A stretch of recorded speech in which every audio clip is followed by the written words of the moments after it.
आज जैसे ही जवाब दिया, समझा करके कहा कि महाराज हमारे घर में एक कन्या है जो विवाह के योग्य है और हमारे पास उतना धन नहीं है जो हम उस कन्या का विवाह कर सके।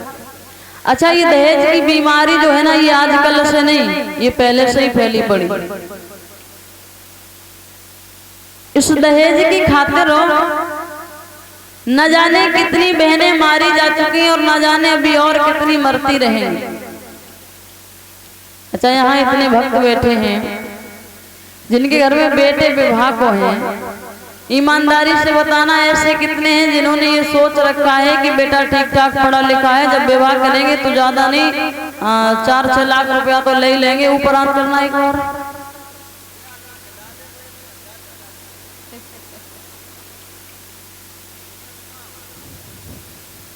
खैर, बड़ी अच्छी बात है जो यहाँ लोग ऐसे नहीं।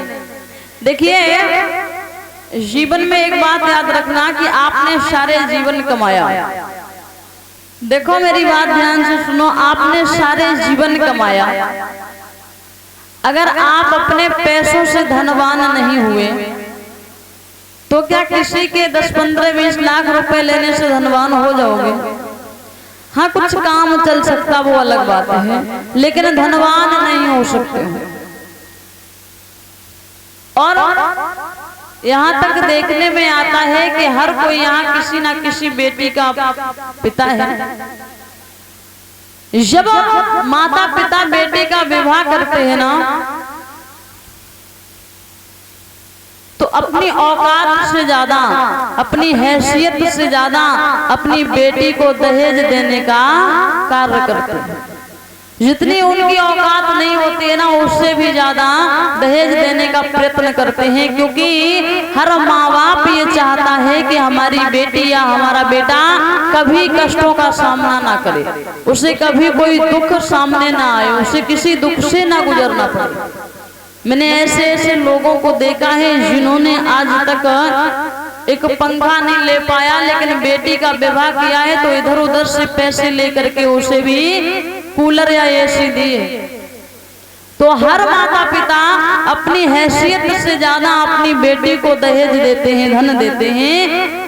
अब फिर भी अगर उस बेटी को प्रताड़ित करो तो गलत बात है, क्योंकि जिसने अपनी बेटी को आपको समर्पित कर दिया हो, भले इससे ज्यादा और क्या दे सकता है कोई। अगर आप किसी से 5 रुपए का पेन मांगो, पेन, तो लोग पेन देने में हिचकिचाते हैं और दे भी देंगे, तो जब तक उनका पेन वापस नहीं करोगे ना, तब तक वहीं खड़े रहेंगे, भैया मेरा पेन वापस दे दो। तो समझ लो, एक पिता ने, एक माँ ने उस बेटी को जन्म दिया, पाल करके बड़ा किया, पढ़ाया लिखाया, किसी लायक बनाया और अंत में आपके हवाले कर दिया, सौंप दिया बिना किसी प्रश्न के, और उसी बेटे को आप प्रताड़ित करो तो ये तो गलत बात है। उसी बेटी को परेशान करो, बड़ी गलत बात है। देखो, दहेज लेने वालों जरा ध्यान से सुनना, दहेज लेने के बाद बहुओं से रोटी की इच्छा ना करें। दहेज लेने के बाद बहुओं से रोटी की इच्छा ना करें, क्योंकि मैंने बहुत ऐसी सारी बहुएं देखी हैं जैसे उनके पिता ने अपार दहेज दे दिया, अपार धन दिया, और जैसे ससुराल में पहुंची अगर सास ये भी कह देना बिटिया चाय बना लो, बोले हम काहे को बना, मेरे बाप ने पैसे दिए, काहे को चाय बनाए।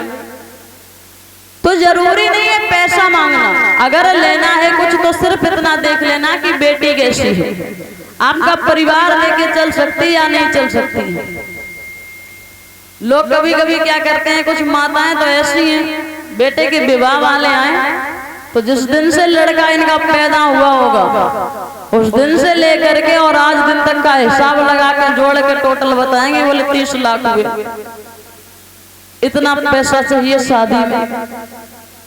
बेटी पढ़ी लिखी चाहिए, ईमानदारी से बताना, अगर आपने अपने बेटे को पढ़ाया तो उस पिता ने भी अपनी बेटी को पढ़ाया है। अगर आपके पैसे खर्च हुए तो उसके भी पैसे खर्च हुए। अगर आप ये सोच करके शादी करें कि मुझे बहू अच्छी चाहिए, बहू नहीं बल्कि बेटे के रूप में वो बहू चाहिए, तो यकीन मानिए ये समस्या हमेशा के लिए दूर हो जाएगी। धन लेने के बावजूद भी उस बेटी के बाप को प्रताड़ित किया जाता है, उस बेटी को प्रताड़ित किया जाता है। और जब ऐसा होता है तो बड़ा कष्ट होता है।